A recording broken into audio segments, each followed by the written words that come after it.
My name is Brittany. I'm 24 years old. I graduated from college with honors and found a job that most of my classmates would kill for. Everything was going great until Dad got sick.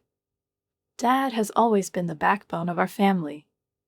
He worked as an executive director at a trading company, earning enough money to support my mom, my two younger brothers, Cody, who is now 13, and Matthew, who is 11, and me. Mom hasn't worked a day in her life. She was proud to be a housewife.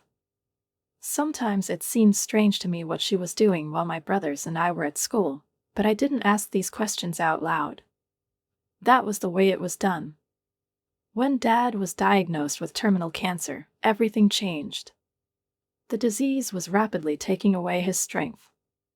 He spent the last 2 weeks of his life in a coma, and then he left. I remember that call that divided my life into before and after.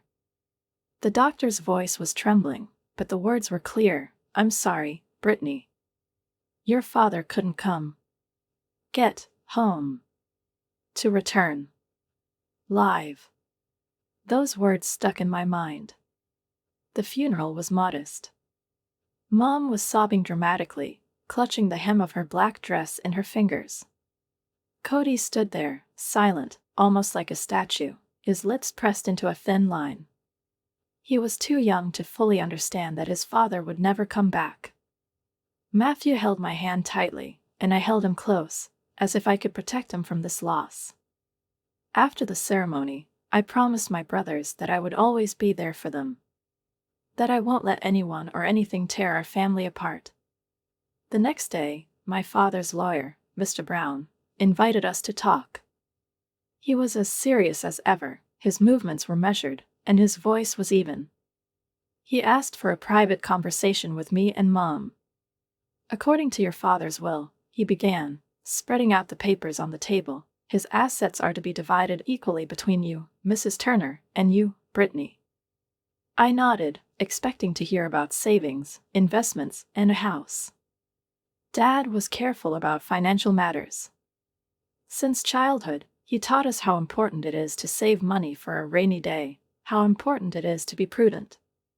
It seemed that now his foresight should have shown itself. "What is included in these assets?" I asked, adjusting my glasses. "The main asset is the family home. Its cost is approximately $350,000. I frowned. "And the savings?" There was no immediate response. There was an awkward pause in the air. Mr. Brown looked at his mother, who lowered her eyes. "Your father doesn't seem to have any significant savings in his accounts," he said cautiously. I felt a chill run down my spine.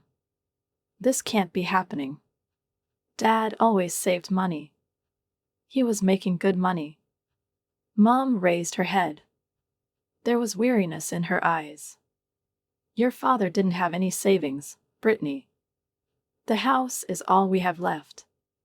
I wanted to object, to demand an explanation. But she didn't do it. Not at this moment. Not in front of Mr. Brown. Instead, I said, "You can stay in the house. Mom, boys, you need stability. I have an apartment and a job." Mom nodded curtly. From that day on, I started visiting them more often. She brought groceries, took her brothers for a walk so that Mom could relax. I didn't want them to feel left out. But deep down, something was bothering me. I couldn't believe that my father, a man who planned the future so carefully, could leave us with virtually no money. One evening, when I came to visit, my mother was standing in the kitchen, making coffee. I watched her movements, fast, precise, as if everything in her life was under control. But I knew it wasn't like that.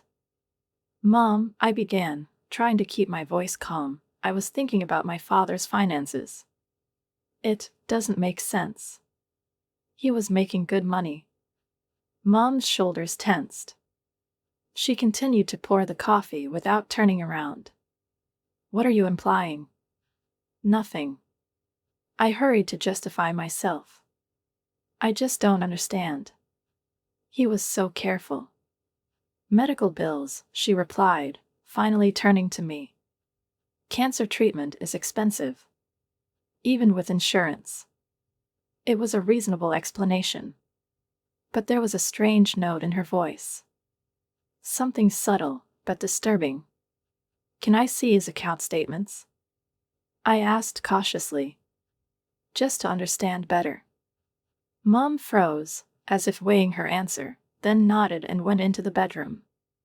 She returned with a single piece of paper and silently handed it to me. This is the final statement, she said. As you can see, there are only $372.04 left. I took the paper and stared at it. The document looked authentic. The balance is several $100s. But there was no history of operations on the statement. No withdrawals, no transfers. Emptiness. Were there any other accounts? I asked cautiously. Mom shook her head sharply. No. That's all your father had. You never had any reason to think he had a lot of savings, Brittany. I do not know why you thought that. There was unshakable confidence in her voice, but there was a shadow of something else lurking in the depths of her gaze. I could have continued, I could have asked dozens more questions, but she didn't want to. Not today. Not then. I dropped the subject, not wanting to upset her anymore, even though I had a nagging feeling of anxiety inside me. Weeks have passed. Mom and the boys were gradually getting used to life without Dad. Routine chores filled their days, and I tried to be around them as much as my job allowed. She came on weekends, brought food, and went out with her brothers. But I still felt like an outsider. It was as if an invisible wall was gradually growing between me and their house. And then, about 3 months after Dad's death, Mom called. Her voice was strained, there was a restrained anxiety in it. Brittany, we have money problems.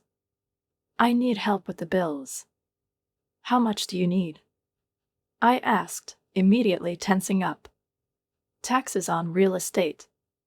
Water and electricity bills. She paused, as if gathering her courage. I don't want to ask, but the boys need new shoes. And the pantry empties. I calculated my finances. Rent an apartment, loans, savings that were melting away faster than I wanted. But it was a family. And family always comes first. I can send you $700, I said, realizing that it would hit my budget, but there was no other choice. There was a pause on the line. It's not enough. Boys need so much right now. They're growing up, Brittany. I clenched my teeth. Mom, I'm trying to help. But I have my own expenses. Maybe you should think about work. The response was instant and sharp, like a blow. I've never worked, and I won't start now. I raised 3 children, it was my job. I restrained my indignation. But Dad's gone. I'm not going to discuss it, she interrupted. Either you help your family properly, or you don't. I'm waiting for the money. And she hung up. There was only a dull silence. The abruptness of her reply stunned me. It wasn't like Mom. Or maybe that's how she's always been, and I just hadn't noticed before. The next day, I went to their house. She didn't warn me. I wanted to make sure everything was okay. The boys opened the door. They looked thinner than I remembered. Tired eyes, hunched shoulders. It's like they've had to grow up faster than they should in recent months. Where's Mom? I asked. She's out, Cody replied. I went into the kitchen and automatically opened the refrigerator. There's almost nothing inside, half a gallon of milk, several jars of seasonings, and 1 lone apple. I watched it, feeling anxiety growing inside me. Is the fridge always this empty? I asked, trying to keep my voice level. Matthew nodded. Mom says the food is expensive now. I closed the door, feeling something cold and heavy clench in my chest. Something was wrong. Very wrong. When Mom returned, her smile was strained, like a rubber band ready to burst. "What a surprise," she said, putting her purse on the table. And I noticed it right away. The handbag was new, designer. If I was not mistaken, it was far from cheap. "I just wanted to check on you," I replied, gesturing toward the refrigerator. "What's going on, Mom?" "It's okay," she snapped. "Cody." And Matthew stood with their eyes downcast, as if they had been caught in the act. I didn't want to draw them into the conversation, but I needed answers. "Why don't you boys go play?" Mom said suddenly. Her voice became soft, almost affectionate. They nodded and left. As soon as the door closed behind them, Mom's expression changed. "How dare you ask me questions in front of my children?" "Mom, your children are hungry," I answered quietly. "I'm worried." We were arguing. Almost an hour. The words were as sharp as blades. In the end, I gave up. I took out the money, another $700, and watched her put it in her new purse. Without words of gratitude. "I'm going to get groceries right now," she said coldly, as if I'd insulted her to the core. "I'll come with you," I replied. I couldn't trust him anymore. The shopping trip was stressful. We didn't talk much. But I made sure the fridge and pantry were full when we got back. "I'll visit you again soon," I said, hugging my brothers. They hugged me tightly, as if they were afraid to let me go. On the way home, the phone rang. Aunt Linda. Dad's sister. "Brittany, how are you?" "What is it?" she asked. "I'm fine." She just left her mom. "How is she?" "She called me yesterday. She said she needed money urgently." I almost turned off the road. "What did she say?" "That he can't pay the electricity bill. She said the boys needed new clothes." I transferred $500 to her. There was a ringing in my ears. "It's not the first time," Aunt Linda added. "When else has she asked you for money?" I asked. Aunt Linda sighed heavily. "Oh, every month since your father died." I thought she was just struggling with the fact that she is a widow with 2 sons, and that's it. I nodded silently, even though she couldn't see it. She thought about it and hung up. But the thoughts wouldn't let go. Mom asks Aunt Linda for money. And who else? Who else did she call, telling about the need, about hungry children and unpaid bills? Over the next few weeks, I cautiously contacted other family members. The conversations were awkward and veiled. But the answers left no doubt. Uncle Robert sent Mom $600 last month. Jackie's cousin is $300. Even my father's elderly mother, who lives on a fixed income, scraped together and sent my mother everything she could. The money went into the house, but the groceries disappeared, and the boys ate instant noodles. And this was while Mom was having an online conversation about buying a new bag for $1,200. I couldn't wait any longer. I dialed my mom's number that evening, deciding it was time to put an end to this. "I talked to Aunt Linda," I said, not wasting time on greetings. "And Uncle Robert." "And with Grandma." There was silence. Then a sharp intake of breath. "So you're spying on me?" Her voice was sharp. "You're asking everyone for money, claiming you can't feed my brothers. What's going on, Mom?" "It's none of your business," she snapped. "I'm doing what I have to do." "It's my business when my brothers eat noodles for dinner, and you walk around with a designer bag." "I need this bag for interviews," she lied as smoothly as if she were rehearsing. "Interviews? You said yourself that you're not going to work." She changed her tactics. "I can't work." My health doesn't allow it. This was the first time I had ever heard of any of her health problems. What kind of problems? A lot of things, Brittany.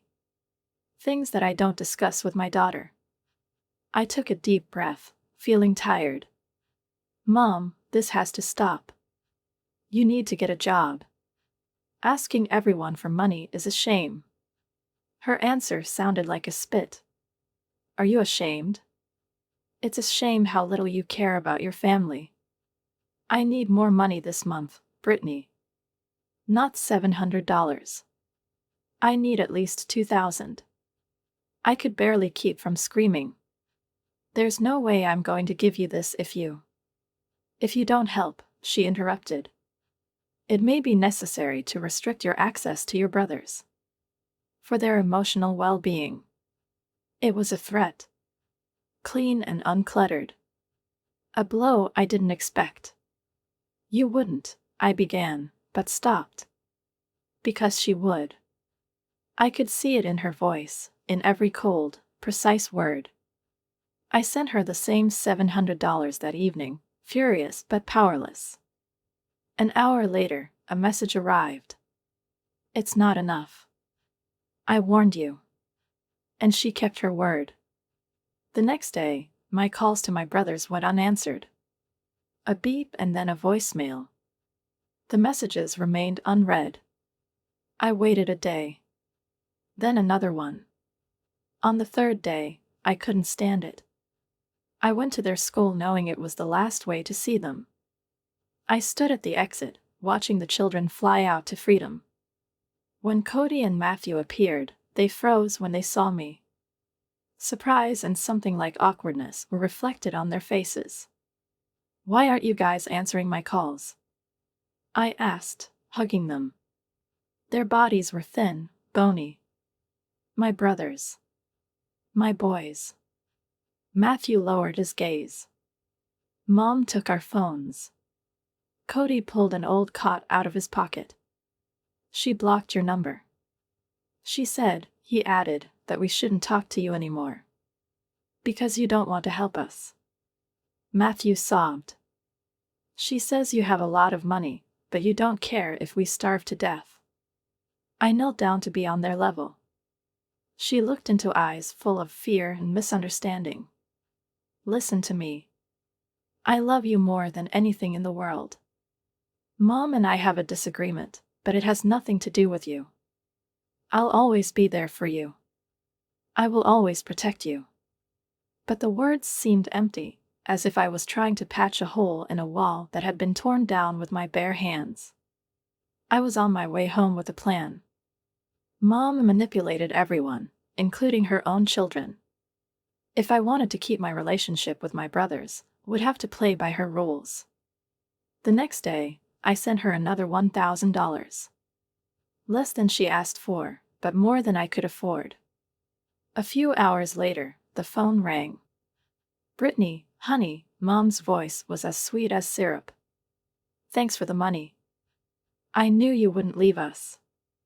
Of course, Mom. Family comes first. Why don't you come over for dinner on Friday? The boys miss you. I agreed. Although everything inside was constricted with indignation. It depends on how quickly her attitude changed when it came to money. Friday came, and I came with an expensive cake. I knew that my mother would appreciate such a gesture. She always loved everything ostentatious. The first thing I did upon arrival was to check the refrigerator. It was packed to the brim, fresh fruits, meat, dairy products, neatly arranged boxes of semi-finished products. The shelves were bursting with abundance. For a moment, relief washed over me, even though deep down I knew it was just an illusion. The dinner was strange, almost surreal. Mom chatted incessantly about household chores, as if this was the main topic for pride. I redid the linen closet today, she said with a smile. And yesterday, I finally got to polishing silver. I nodded, keeping a polite face. The thought was spinning in my head that normal people are not proud of having mastered the basics of adulthood. But I didn't say anything. We both played this game. The boys seemed happier, more relaxed. Mom didn't say nasty things about me anymore, didn't set them up against me. That in itself was worth the extra money, which I sent without question. The following month, I transferred $1,700 to her again, without waiting for a request. Mom called almost immediately, thanked me profusely, and at first glance our relationship was improving. But I knew it was just an appearance. A theatrical game in which we both played our roles. A week later, Mom called again. "Brittany, I need a little favor," she began in a tone that immediately alerted me. "I'm going on vacation. To Hawaii. Just for a week. I want to relax, you know. Could you stay with the boys?" Hawaii. A woman who couldn't afford food a few months ago suddenly decided to fly to Hawaii. "Of course," I replied, keeping my tone neutral. "When?" "Next Tuesday. Just for 2 weeks. 2 weeks in Hawaii will cost thousands of dollars." I knew how much I was sending, and I heard how much she was receiving from others. But Hawaii? It was beyond logic. "Of course, I'll stay with the boys. It's going to be great." This was my chance. 2 whole weeks to find out what's really going on. When I hung up, one thing was clear: Mom was hiding something. Something big. And I was going to find out exactly what. On the day of her departure, I arrived at the house with a travel bag and a firm intention to find out the truth. The boys were happy to see me. They were already planning movie marathons and video game tournaments, and I nodded, promising that we would have fun. But there was another plan inside of me. After dinner, I started a conversation. "Guys, do you happen to know where Mom keeps important documents? I need to check something about Dad's old insurance policy." Cody shrugged his shoulders. "Probably in her office. She spends a lot of time there, on the computer." I waited until they were engrossed in the movie and slipped into my mom's bedroom. My conscience tormented me, but I had more questions than patience. The first thing that struck me was her closet. It was packed with new clothes. Some things still have tags. Designer shoes are lined up on the bottom shelf. One pair is more expensive than the other. There was a jewelry box on the dresser that I had never seen before. Rings, bracelets, earrings, everything is expensive, shiny, provocative. There was a laptop on her desk in her office, connected to her bedroom. Closed, but not locked. I took a deep breath and opened it. Password screen. I remembered that Mom was never technically savvy and always used the same passwords. I tried her name. And bingo. I started with email. A quick search showed receipts for recent purchases. A $300 dinner at a high-end restaurant last week. Shopping for $2,500 at boutiques in the city center. But the most shocking was the booking confirmation letter for the Maldives, not Hawaii. Luxury resort, 2 weeks, the amount is $8,700. My heart was pounding in my chest when I opened her bank statements. Mom had 2 bills.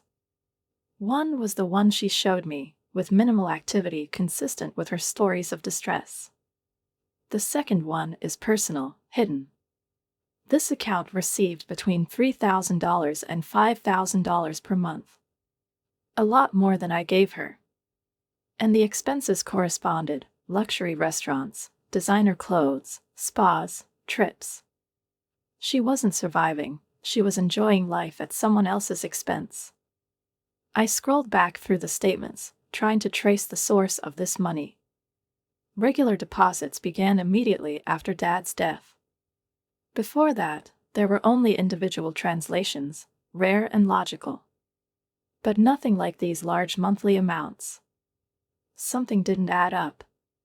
My heart was racing as I opened a new tab and logged into Dad's email using the old password he had given me years ago, in case of an emergency. Most of the messages were old, but I quickly filtered them by the bank notifications section. Among dozens of letters, I found something that turned everything around. Notification of the transfer. The exact date is 3 days before his father's death. I froze. Dad was in a coma for 2 weeks before his death. He couldn't make this transfer. Couldn't enter the password, couldn't approve the operation. It was physically impossible. I slowly entered the account number listed in the notification and checked it against my mom's statements. Coincidence? Her personal account number. The one she used to finance her lavish lifestyle, restaurants, designer clothes, and the upcoming Maldives. My hands were shaking when the truth finally caught up with me. Mom transferred Dad's money.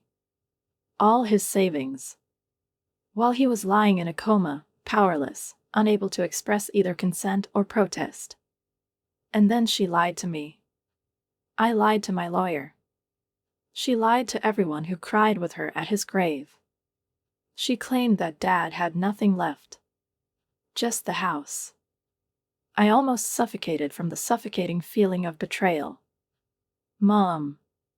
The one who was supposed to be our anchor, our refuge. She tricked us all. I needed help. Real, professional. The next morning, after taking the boys to school, I parked on the curb and dialed the number of Mr. Brown, my father's lawyer. I need to see Dad's full account statements before he dies, I said, forcing my voice to be steady. As his heir, I have the right to do that, right? Pause. And then, calmly but cautiously. Yes, you have that right, Miss Turner. May I ask why? I explained. Briefly, to the point. In the details that made my stomach clench. When I finished, there was a long silence. Then the lawyer said, "If what you're saying is true, it changes everything. These funds were to become part of your father's estate and be divided according to his will. Half for you. Half of your mother." Exactly, I replied. Another pause. It was as if the words were stuck in his throat. Miss Turner, you can sue your mother for fraud. His words hung in the air like a red-hot knife.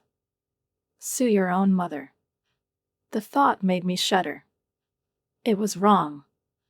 It's unthinkable. But what she did, that was even worse. She didn't just steal from Dad. She stole from me. She stole from her own children, continuing to manipulate us with her false stories of need. Can we meet tomorrow? I asked. I would like to discuss possible options. The meeting confirmed everything. The transfer of $400,000 was a clear fraud. The money was transferred without my father's consent, and I had enough evidence to file a lawsuit. If your mother is found guilty, Mr. Brown said, she could face imprisonment. My heart stopped. And the boys? What will happen to them? They'll need a guardian.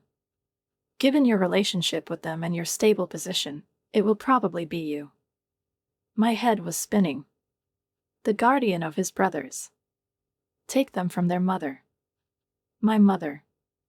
I spent the next few days torn between rage and doubt. I watched as Cody and Matthew talked impatiently about how Mom would return with the souvenirs. How they counted the days, drew pictures for her, dreamed of her return. Their faces shone with joy and love. They didn't know. They didn't understand what their mother had stolen. That she was lying. That she made us hostages of her greedy, vicious world. Their innocence broke my heart. I was trying to figure out how to tell them the truth. How to explain that their mother, their mainstay, is not who they thought she was. That their Hawaiian vacation was paid for with money she stole from their father.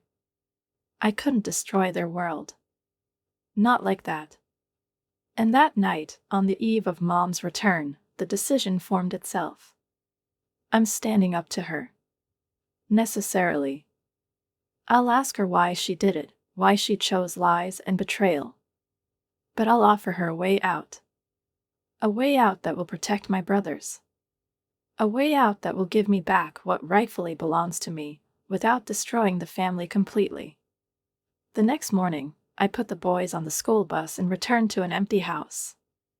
I sat down in the living room, waiting for my mother to arrive. I stared out the window, feeling the excitement, the tension, and the painful determination that had been building up in me all these weeks. Around noon, I heard the key turn in the lock. The door opened, and Mom came into the hallway, tanned, relaxed, with perfect styling and an expensive designer suitcase on her back.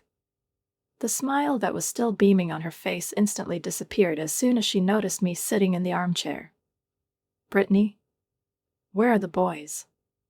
"What is it?" she asked, taking off her sunglasses. "At school," I replied calmly. "We need to talk. About my father's $400,000. The color drained from her face instantly. She froze, her fingers gripping the handle of the suitcase as if it could protect her. She tried to say something for a few seconds, opened her mouth, but the words stuck in her throat. And then there's the unexpected. She burst into tears. These were not the tears I was used to seeing. Not tears of manipulation. Not her usual game, in which every emotion is calculated to the smallest detail. No, those tears were different.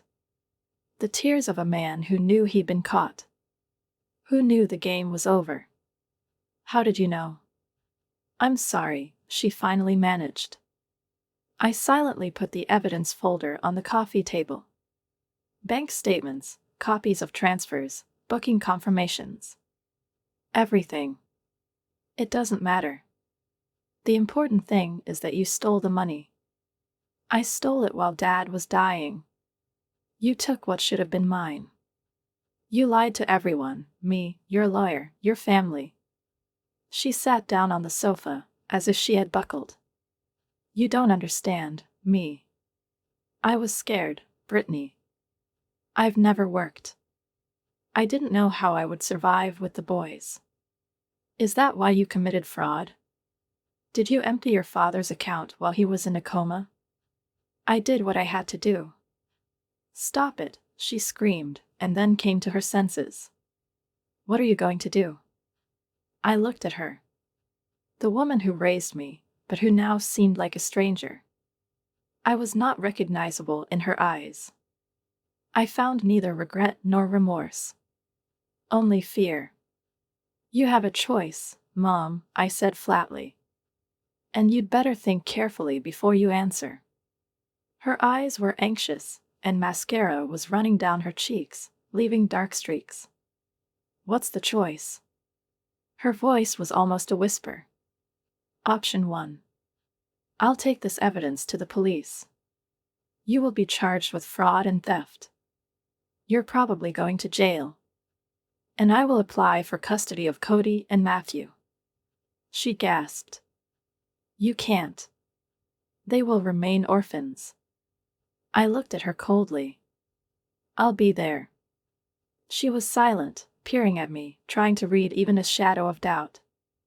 "Option 2, I continued. You're giving me my rightful half. $200,000. I will create trust funds for the boys' college education. You'll get a job. The real one. You'll start acting like a responsible parent. And give me access to your account so that I can make sure that the money goes to taking care of my brothers, and not for another vacation or a designer bag." Mom's face contorted with anger. "How dare you? You're trying to control me. I'm their mother.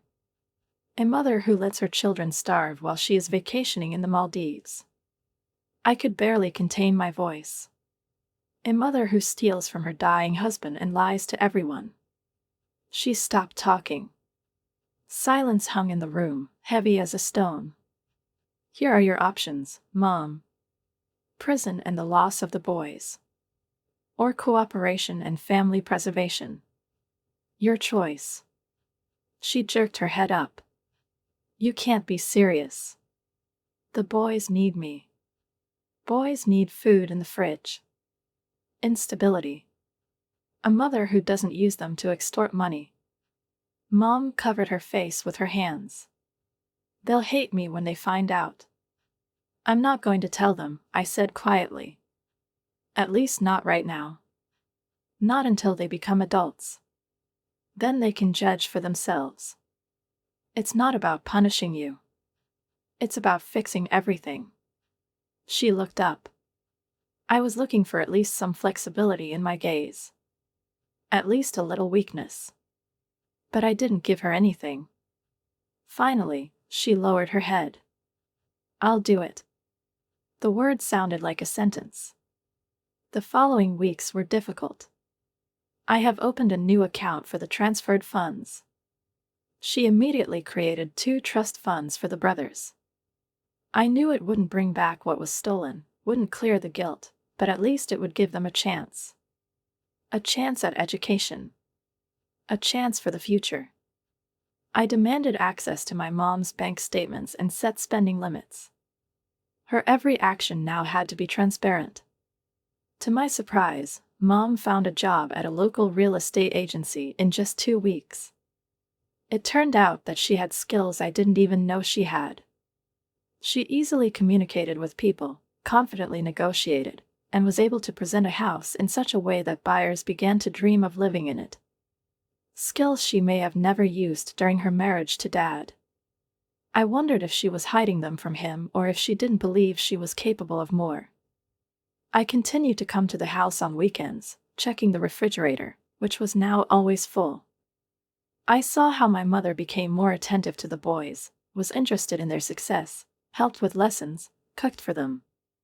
I spent more time with my brothers, and they were happy that my mother and I, in their opinion, began to get along. They didn't know anything about our agreement, and I planned to keep it that way. One evening, almost 2 months after that morning's conversation, when my mother and I had concluded this unspoken truce, we were sitting on the back porch. The boys were playing video games, and their laughter came from the open window, filling the evening with a warm, almost homely atmosphere. I had my first show today, Mom said, carefully sipping her tea. The client seems to be interested. That's good, I replied, trying to keep the distance that had become familiar between us. Mom paused, then spoke again, and her voice sounded uncertain. Brittany. She hesitated. I know you probably don't want to hear this, but I'm sorry. I glanced at her, but didn't say anything. After your father's death, I was terrified. I didn't know how to take care of myself, let alone the boys. She exhaled. I don't condone what I did. It's unforgivable. I didn't expect such a confession from her. No, I said. That's not an excuse. She nodded. I know. But I want you to know, I'm trying. This job. It's nice to earn your own money. I should have done this years ago. I nodded again, not ready to forgive, but acknowledging her efforts. Just keep doing the right thing. For Cody and Noah. That's what's important. Months have passed, and our new norm has taken shape. Mom continued to work, even got a promotion. I checked her accounts less often. She proved that she had become more responsible. Her spending now concerned only her home, boys, and everyday life. She began giving money to savings accounts, even making small contributions to her brother's trust funds. The boys have finally found stability. They went to school, participated in sports competitions, and seemed to feel safe. They didn't know about the drama that had once raged behind their backs, and it was for the best. I wanted their childhood to remain protected. But I did not forgive my mother. I wasn't sure if I could ever forgive. The betrayal was too deep, the lie too calculated. But I accepted our agreement for the sake of the brothers. For the sake of their peace of mind, for the sake of their future. Sometimes, when I watched my mother helping them with their homework, cheering for them at football matches, just sitting with them at lunch and laughing at their jokes, I caught a glimpse of the mother I remembered from childhood. The one I thought she once was. Maybe she was finally becoming the person she always should have been. Or maybe she's just a good actress. Time will show. As for the future, my plan remained the same. When the boys grow up and become independent, I will sell my father's house. I'll split the proceeds with my mom, as prescribed by the will. After that, she can live as she wants. I'm going to buy a house big enough so that my brothers can always have a place to return to. A home where they will be welcome. And one day, when they grow up, I will tell them the truth. Not to turn them against Mom, but because they deserve to know. And let them decide for themselves whether to forgive her. I found an old photo last week. It was gathering dust in a drawer of my old room. In it, Dad was hugging me by the shoulders, smiling. It was at my college graduation. He looked so proud, so confident, that he had prepared us for a good future. He couldn't do it. Not the way I wanted to. His death revealed Mom's true character. Forced her to become self-sufficient. And she taught me, even in the most difficult moments, to stand up for what's right, even when it hurts.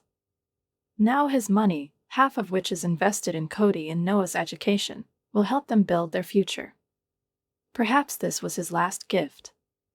Sometimes I come to his grave. I bring fresh flowers. I'm sitting next to you and telling you how the boys are doing. About how they grow up, how they play football, how they laugh. I like to think he would approve of how I'm doing. That he would be proud that I had fulfilled his last duty, to protect his sons. My mom sent me a message this morning. She asked if I would come to dinner this weekend. I will go. Sure. Not for her sake. For Cody and Noah. For my own sake. Because no matter what, they are my family. It's broken. Imperfect. But it's still mine. Write a comment on what you think about this story and don't forget to subscribe to the channel and like it. See you soon.